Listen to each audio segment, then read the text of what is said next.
네, 이번엔 코오롱 인더스트리라는 회사인데요. 여기는 사실 제가 이분 자기소개서 받았는데 문항이 안 써 있었어요. 그러다 보니까 문항이 이게 언제적 자소서인가를 살펴보려고 찾아봤는데 문항과 답변이 매칭이 안 되고 있어요. 그래서 이거는 이분이 글을 잘못 쓰신 게 아니라 저희가 그때 당시에 자기소개서 문항을 못 찾아서 연결되지 않는다는 점을 참고해 주셨으면 그냥 하고요. 비슷한 것만 갖다 놨지 정확히 딱 매칭되는 문항이 네, 아니니까 네, 그래서 그 부분 조금 약간 이해해 네, 주시고 시작하면서 주시면 될 것 같습니다. 네, 그래서 코오롱 인더스트리 일단 직무 구매고요. 일단 첫 번째 문제예요. 문항이 안 맞기 때문에 문항 분석은 없고요. 자, 1번 먼저 가겠습니다. 우리 회사와 희망 직무를 선택하게 된 동기를 서술해 주시기 바랍니다. 예. 여기서 보시면 명확하게 나오는 게 우리 회사와 희망 직무 두 가지를 다 말해야 돼요, 사실. 읽어보겠습니다. 코오롱은 화학, 패션, 제약 등 우리 삶 속 깊은 곳부터 보이지 않는 곳까지 다양한 부분에서 고객을 만나고 그들의 삶의 가치를 풍요롭게 합니다.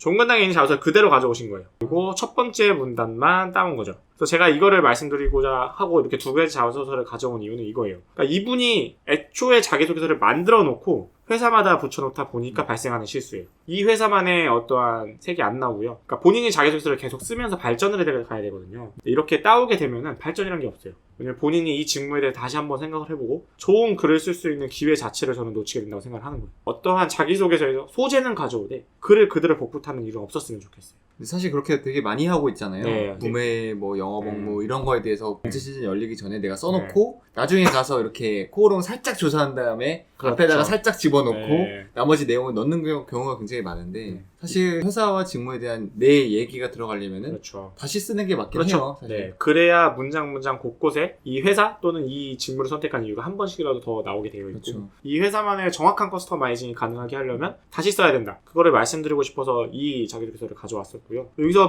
발생하는 문제가 조금 많아요. 사실은 아까 말씀드렸다시피 이분이 쓰는 글은 굉장히 시적이에요. 많은 은유와 함축을 가지고 있는데 여기서 사실은 이분이 뜬금없이 언어 유희를 하게 돼요. 코오롱 고객 중 한 명인 원에게 사랑받아 에브리원에게 인정받고 성장하며 모든 분야의 온리원인 회사가 될 수 있도록 코오롱의 일원으로서 열심히 하는 사람이 아닌 잘하는 사람이 되고자 합니다. 라는 건데 이게 무슨 회사의 뭐 비전이나 인재상에 있었는지는 솔직히 잘 모르겠어요. 있다고 하더라도 오바죠. 왜 언어 유희를 하지? 그냥 언뜻 자라도 이거 100자 정도 돼 보이거든요. 100자를 왜 이렇게 썼을까라는 생각이 들어요. 글자 수가 아깝죠. 내가 그렇죠. 여기 이 회사에 왜 지원했는지 동기를 써주기에도 부족한 글자 그렇죠. 수인데 본인의 에피소드 하나를 들기에도 부족한 글자 수라서 에피소드조차 못 들어갔는데 이런 언어 유희를 하고 있을 시간이 있나? 저희가 항상 말씀드리지만 모든 자기소개서에는 본인의 에피소드가 반드시 경험이 들어가야 돼요. 근데 여기서는 질문에 대한 답도 명확하지 않고요. 코오롱이 좋은 회사예요. 그래서 지원했어요 정도예요. 코오롱이 왜 좋은 회사인지도 없어요 사실. 생활 밀착형 기업이기 때문에 그랬으면 내가 생활 밀착형 기업을 왜 좋아하는지 그렇죠. 정도는 써줬어야 돼요. 그렇죠. 그 얘기를 네. 써줘야죠. 뭐 내가 코오롱이라는 기업을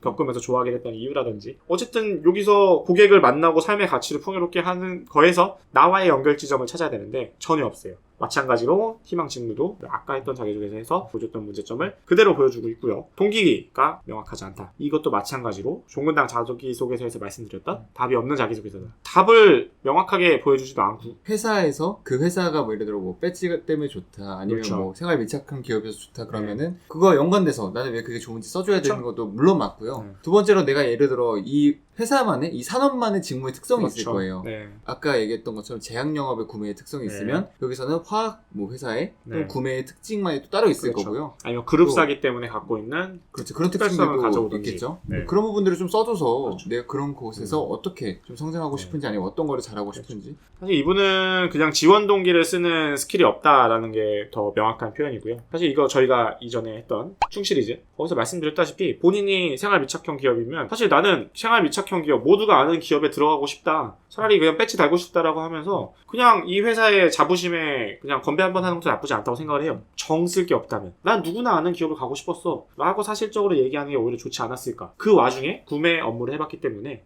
이렇게 모두가 아는 기업에서 나는 구매로 너희 회사에 들어가고 싶다. 이렇게 사실적으로 표현하는 게 오히려 깔끔한 글이 되지 않았을까. 네.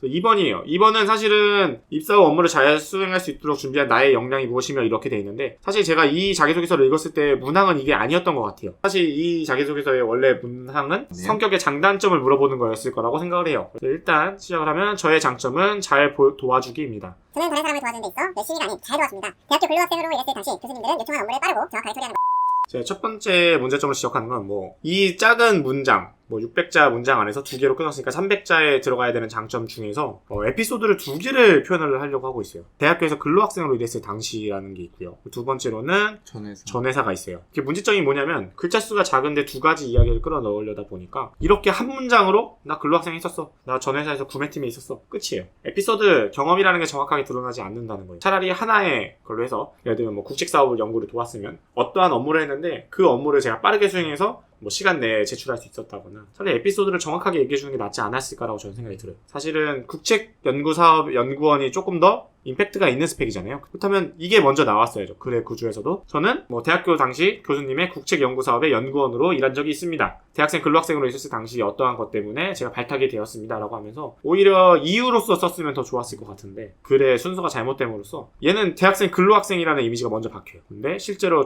좀 더 유명한 것, 좀 더 스펙이 되고자 하는 거는 연구사업 연구원이 훨씬 더 큰 거니까 이게 앞에 나왔으면 좋지 않았을까라는 생각이 들어요. 연구원 때 근데 잘 도와준 내용은 없네요. 그렇죠. 그게 문제죠. 2개 다 넣다 보니까 하나도 못한 거죠. 안 도와줘. 2개 중에 하나도 제대로 못했다라는 거고요. 차라리 내가 잘 도와주는 이유가 뭔지 내 생각을 조금 써줘도 괜찮을 것 같아요. 그러니까 내가 왜 잘 도와주려고 하는지, 그렇게 했었을 때 어떠한 결과들이 있었는지를 좀 써주는 것도 나쁘지 않다고 생각을 해요. 저는 개인적으로 방금 말씀하신 게 글을 잘 쓰는 사람들은 굉장히 좋은데 이분은 그렇게 쓰면 안 되는 분이에요. 아, 왜요? 이분의 글에는 개인적으로 봤을 때 에피소드를 넣지 않는 분이잖아요. 그렇기 때문에 오히려 내가 이거 경험이 없으니까 그렇게 써야지 하고 한다면은 1, 2, 3번 내내 경험이 없을 가능성이 전 높다고 봐요. 그러니까 경험을 넣는 스킬이 있는 분야 안에서 나의 그러한 철학까지 넣는 거지, 경험을 넣는 스킬이 아직 부족하신 분들은 약간 본인의 철학을 줄이는 게 낫지 않나라고 생각해요. 저였다면 가상으로 생각을 해봤을 때 국책사업 연구원이라는 거를 하나의 컨텐츠로 잡고 장점을 잘 도와주기라고 잡았으니까 우리 단점은 그 하나의 에피소드에서 제가 부족한 부분이 있기 때문에 그런 부족한 부분을 커버치기 위해서 남들을 잘 도와주고 도움을 받는다라고 했던지 에피소드를 통해서 보여주는 것들이 필요한데 그런 것들이 없었다라는 거죠. 그리고 사실 저는 이런 글들을 쓸 때 좀 저만의 저건지는 모르겠지만 좀 단점부터 얘기하는 편이에요. 그게 글이 훨씬 재밌어요. 그렇죠. 네. 그러니까 장점을 얘기하면 또 읽기 싫어요. 그리고 너무 다 장점은 뻔하니까 네. 단점을 먼저 얘기해주고 얘가 어떻게 풀어나가는지를 굉장히 궁금하게 만들어주면 훨씬 더 재밌는 글이 되니까. 그렇죠. 그리고 또 다른 문제점으로 지적하는 것들은 사실은 이 뒤에 부분에서 지금에도 업무 연락이 자주 오고 있습니다. 저는 이 표현이 굉장히 문제라고 생각을 하는 게 퇴사한 지금에도라고 본인이 말을 했잖아요. 저는 퇴사한을 뺐으면 좋겠어요. 저는 그냥 이 문장을 빼야 된다고 생각해요. 왜냐면 그렇죠. 전체적으로. 이분이 만약에 입사를 했어요. 지금도 입사를 했는데도 전 회사에서 전화가 계속 온다는 소리예요. 이 사람 언제 이직할지 모르는 사람이에요. 자기 기술 정말 잘 쓰고 스펙이 정말 좋다고 하더라도 이 한 문장 때문에 꺼려질 수 있어요. 면접에서도 반드시 나올 수밖에 없는 질문이에요. 요즘도 연락 오세요? 그러면 여기서 또 신나가지고 저는 뭐 옛날에 일 잘해가지고 지금도 연락 가끔 옵니다. 광탈이죠. 그럼 너 일할 때도 뭐 옛날 회사 일만 도와주고 있을 거야? 당연히 꼬투리 잡힐 수 있는 문장이기 때문에 그냥 자소서에 퇴사라는 글자 자체를 아예 넣지 마요. 그렇죠. 우리 회사도 퇴사하겠네? 무조건 퇴사라는 글을 보이는 순간부터 이제 면접관분들이 왜 퇴사하셨어요? 네. 우리 회사도 퇴사하실 거 아니에요? 전 회사에도 요즘 연락 그래서 단점도 계속 해볼까요? 일단은 이분 그래서 제가 잘 안 찝으려고 했는데 글을 잘 쓰시는 분이 아니니까 찝자고 한다면 사실은 제가 한 번쯤은 누구한테나 찝으려고 했던 건데 이분이 본인을 지칭하는 표현이 굉장히 많으세요. 나는 이게 무슨 말씀이냐면 제가 지금 동그라미 친 것만 해도 1, 2, 3, 4, 5, 6, 7, 7개 정도 되죠. 이것만 해도 한 3, 40자씩 날려요. 사실 이 저는이라는 말을 쓰는 것 자체가 글을 좀 잘 쓰는 건 아니에요. 네. 근데 사실 저 같은 경우에는 저는을 한 번씩 임팩트 있게 넣어주는 것도 괜찮다고 생각하거든요. 강조의 표현이면 좋아요. 저는 이건 진짜 잘합니다라고 할 때는 써도 돼요. 그러니까 그런 거죠. 이제 시장 선언은 이런데 저는 이런 역량이 있습니다. 약간 이런 식으로. 근데 여기서 보시면 내 선택을 이런 거 굳이 중요한 거 아니거든요. 그리고 이 그 뒤까지 읽어본다면 이러한 고집은 타인에 말씀드리지 않고 제가 옳다고 생각하는 얘기를 걷어내어 끝까지 이뤄내려고 하는 모습입니다.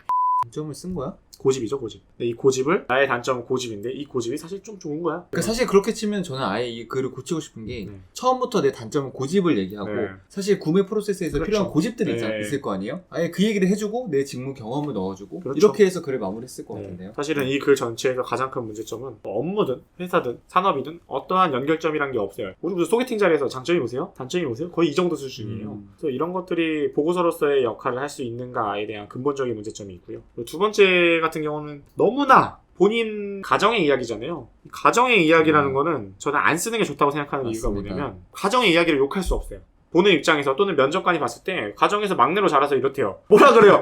아니 막내로 자랐는데 왜 그래요? 그러면 패드립이에요. 때문에 이런 것들은 어떠한 질문이라든지 가점, 감점의 요인이 없거든요. 그냥 이 문장 자체를 없는 문장으로 생각을 해야 돼요. 문단으로. 이 전체적인 문단을 이 자기소개서에서는 드러낸다. 보는 사람도 마찬가지고 쓰는 사람도 마찬가지고 쓸 수가 없다라고 생각을 듭니다. 저도 글을 보면서 막내 얘기를 굳이 왜 써줬나, 이게 연관성이 없는데. 그렇죠. 요즘은 이력서에 가족 상황도 못 쓰게 돼 있는데 굳이 막내라는 걸 왜 드러내는지. 다음 거 가볼까요? 세 번째, 본인의 삶은 위기라고 생각하는 것이었는데 이것도 사실은 문항이 저희가 못 찾았다라는 표현이 정확한 것 같고요. 위기라는 게 아니라 도전에 대한 이야기를 써달라라고 했던 것 같아요. 사실 제 목소리가 좀 평이한 편이거든요. 네. 음의 높낮이가 그게 네. 크지 않아요. 평이한 목소리와 평이한 네. 내용이 만나니까 네. 굉장히 굉장하죠. 이거는 저는 뒤에서부터 좀 파고들었으면 좋겠다고 생각을 해요. 왜냐면 일단 이분의 가장 큰 문제는 자기소개 자꾸 교훈을 넣는다는 거고요. 네. 그리고 이거는 거의 회사 소개예요. 본인 얘기가 그쵸. 전혀 네. 도대체 뭘 한 거지? 그리고 갑자기- 저는 사실 첫 번째 이야기가 아예 이해가 안 되거든요. 과제 제작을 위한 물품 구입으로 많은 비용을 소비하는 공예학과 대학생. 그러면은 물품 구입을 싸게 해준다는 건가? 뭘 팔았다는 거지? 이게 저는 뭔 소리인지 모르겠거든요, 솔직히. 왜냐면 물품 구입으로 많은 비용을 소비한다라고 했으면 물품을 싸게 공급했던 거라고 생각을 했는데 갑자기 뜬금없이 판매를 한대요. 그러니까 애초에 글이 이해가 안 되는 게, 그러니까 글을 생각 없이 썼다라는 게 저는 아, 큰 문제예요. 네. 구글 번역기 같은 느낌. 아, 네. 네. 본인 얘기는 조금 부족하다라는 네. 거고, 이 비즈시티라는 것도 조금 이해가 되긴 하는데 아, 네. 여기도 그냥 회사 소개. 저도 이해가 안 되는 게 두 분의 창업 성공을 결과를 얻지 못했습니다. 여기서 갑자기 3년 후가 갑자기 나와요. 그러니까 뭘 했다는 거야? 두 번의 창업은 모두 성공적인 결과를 얻지 못했습니다. 하지만 우리는 이뤄냈습니다. 뭐 이거잖아요. 그러니까 도대체 뭘 한 거야? 이 사람이 이 사업에서 하면서 역할은 무엇이었고, 그렇죠. 이 역할에서 본인이 얻은 건 무엇이었고, 그렇죠. 뭘 잘하는지 얘기가 하나도 없어서 그게 너무 아쉬워요. 결과만 있어요, 항상. 이분의 자소서의 특징 중에 하나가 뭐 했어? 너가 뭐 했냐고 이게 없어요. 본인이 약간 없다. 무슨 느낌이냐면, 약간 후배가 나중에 형 그 사업 어떻게 했어요? 이러면 야 잘했어 그냥. 사실 내가 실패한 건데 그래도 이런 거 얻었다. 본인이 그 약간 노하우가 있을 거 아니에요. 그렇죠. 그런 것들을 좀 더 설명을 해줬으면 좋지 않았을까. 그리고 사실 그렇기 때문에 짚을 게 없어요. 본인이 안 나온 글이라서. 그렇기 때문에 사실은 컨설팅하기가 굉장히 힘든 글이에요. 이 글만 짚었을 때 너무 많은 과욕이 불러온 참사가 아닌가. 차라리 이런 소재들을 하나하나 나눠주던가. 그랬으면 더 좋지 않았을까 생각합니다. 오히려 가정 이야기를 할 바였으면은 이 중에 하나를 가지고 와서 단점으로 짚었으면 좋았을 것 같아요. 또 확실한 건 본인이 모든 글에 통일성은 있다. 아, 있어요. 본인은 있어요. 본인의 이야기는 없지만 통일성은 네, 새벽 1시에 먹고 나오면 보인다니까. 누가 있어요. 있는데 잘 안 보여. 모르겠어. 딱 그 정도. 흐릿하다. 확실하게 한 명이 쓴 글이다. 네. 이거는 명확한 한 분이 계세요. 철학자가 한 분이. 일단 다음으로 또 넘어가 보면요. 이 코오롱 문제의 특징인데요. 코오롱 자기소개서의 특징인데 마지막은 본인이 질문하고 본인이 대답해보다라는 문장이 있어요. 그래서 이분은 아마 좌우명에 대해서 한번 얘기를 했던 것 같아요. 그래서 이것들을 읽어보면요. 읽어주세요. 이거는 일단은 좌우명을 물어본 것 같아요. 네. 근데 뭐 사실 제가 느끼기에는 이제 같은 문제죠. 본인 얘기는 네. 없고 그렇죠. 어디서 이제 감명 깊게 읽은 글을 갖고 와서 저는 이거에 대해서 느꼈던 게 뭐냐면 요즘 책 사면 띠지 있잖아요. 그거예요. 이 무슨 웹툰인지 모르겠지만 웹툰 읽을만 하다. 이 웹툰의 추천글이에요. 웹툰 한번 보고 싶긴 해요. 네. 이 웹툰의 추천글이지 본인을 소개하고자 하는 글은 아니거든요. 음. 이분이 전체적으로 본인을 드러내는 거에 대해 굉장히 약해요. 네. 예를 들어 만약에 내 행복을 나 자신에게서 찾는 노력을 하고 내가 힘들면 힘들다고 말할 수 있는 용기를 가지게 되었어. 그러면 이것 때문에 어떤 내가 스토리가 있었는지 그렇죠. 이런 것들이 좀 나와줘야 되는데 이 내용이 없어요. 그렇죠. 그러니까 어쨌든 내 얘기가 조금 더 들어가고 이거를 산업이나 이 직무와 좀 더 네. 연결을 해주면은 훨씬 좋은 글이 되지 않았을까요? 자, 그래서 이렇게 두 개의 자기소개서를 가져온 이유는 하나예요. 복붙을 하기 때문에 발생하는 문제라고 저는 확신을 하거든요. 이 두 개의 자기소개서를 읽는 동안 제가 든 생각은 쭉 하나로 연결이 돼요. 무슨 말이냐면 이 자기소개서는 코오롱에 써도 되고 종근당에 써도 되고 삼성에 써도 되고 LG에 써도 돼요. 회사라든지 산업에 대한 이해가 정확하게 한 번도 드러난 적이 없어요. 그렇기 때문에 본인만 있는데 심지어 본인도 안 드러냈어. 이게 가장 큰 문제라는 거죠. 그렇기 때문에 웬만하면 회사에 맞추어서 이 회사에 어떻게 적용할 수 있을까를 고민했으면 좋겠다 라는 거를 말씀드리고 싶어서 두 가지 자기소개서를 연결해서 가져왔고요.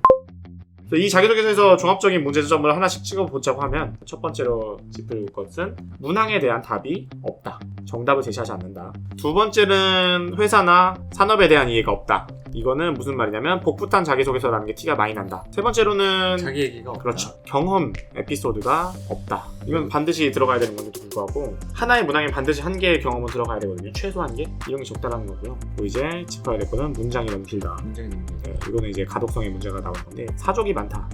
그리고 있고, 여섯 번째로는 이건 표현을 어떻게 말씀을 드려야 될지 모르겠는데, 여섯 번째는 자꾸 교훈을 찾으려고 하는 점이 있는데, 회사라는 거는 교훈을 찾는 거 아니면 어떠한 영감을 주기 위해 있는 것이 아니라 이득을 내기 위해, 이익을 창출하기 위해 있는 집단이기 때문에 이익 창출을 위한 내가 기여할 수 있는 방향을 정확하게 해줬으면 좋겠다라는 점이에요. 이제 저희가 생각하기에 이제 좋은 자소서란 산업, 직무, 회사에 대한 이해 플러스 나의 역량을 보여주는 그렇죠. 좋은 자소서라고 생각하거든요. 근데 이 네 가지가 다 빠졌어요. 그렇죠. 사실은 이 모든 거에 본인의 경험을 넣기 시작했으면 대부분 해결됐을 거라고 생각이 들어요. 경험을 넣으면 글자 수가 부족하기 때문에 사족이 빠질 수밖에 없고요. 문장을 쪼갤 수밖에 없고요. 글자 수가 모자르기 때문에 쓸데없는 교훈은 안 찾을 거고요. 경험을 넣다 보면 자연스럽게 회사라든지 산업에 대한 얘기가 나올 거고, 결과적으로는 이 경험, 에피소드를 넣는 능력이라고 부족했다. 이렇게 자기소개서를 저희가 조금씩 컨설팅, 첨삭도 아니죠 사실은. 저희는 1000원 정도? 네. 비판을 하다 보면서 여러분이 글 쓰는 잘못된 습관들을 하나씩 말씀을 드리려고 노력을 했고요. 근데 굉장히 많은 분들이 굉장히 비슷하게 이런 실수들을 많이 네. 하고 있어요. 사실 글을 많이 쓰다 보면은 실수만 줄여도 좋은 글이 나온다고 저는 생각을 해요. 근데 가장 큰 문제는 글을 많이 안 쓰려고 하는 것이 일단 첫 번째 문제고, 처음부터 갑자기 한석공대적으로 처음부터 막 일필일치 하려고 노력을 하는 건데, 그게 문제라고 생각을 하고, 많은 글을 쓰고 그 글에서 글자 수를 줄이고 고치려는 첨삭의 노력을 하다 보면 좋은 글은 자연스럽게 나온다고 생각을 합니다. 여러분들도 자소서 보내주시면 이번 영상처럼 저희가 비판을 해드리니까 저희가 남겨드리는 메일로 내용을 보내주시면 저희가 또 첨삭을 해드리도록 하겠습니다. 조금 더 많은 컨텐츠로 인사드리려고 노력하겠고요. 좋은 하루 되시길.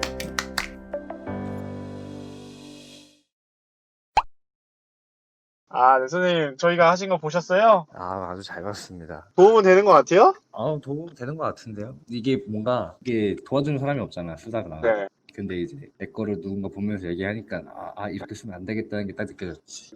이해는 되는 편이고? 그래서 확실히 느낀 게 그거였어. 읽어봤을 때 이게 중간에 막히면은 나쁜 자소서다. 그 말이 좀 와닿지. 안 읽히면 잘못된 거다? 안 느끼면 잘못된 거다. 어쨌든 들어본 바로 총평을 하시자면 어떠신지? 그러니까 느낌은 오는데 정확한 방향성은 제시해주지 않는 느낌? 맞지. 우리는 계속 틀린 것만 얘기하니까. 정확히 이제 방향성, 어떻게 수락의 방향성은 별로 없는 것 같아. 하나하나 좀 봐줬으면 좋겠다는 느낌? 뭐라고 해야 되지? 답을 알려주진 않으니까 우리가. 그치. 차라리 이렇게 쓰는 건 어떨까요? 라고 제시를 해주는 것도 나쁘지 않다. 그치. 알겠습니다. 네, 감사하고 다음에 네. 연락드리겠습니다. 알겠습니다.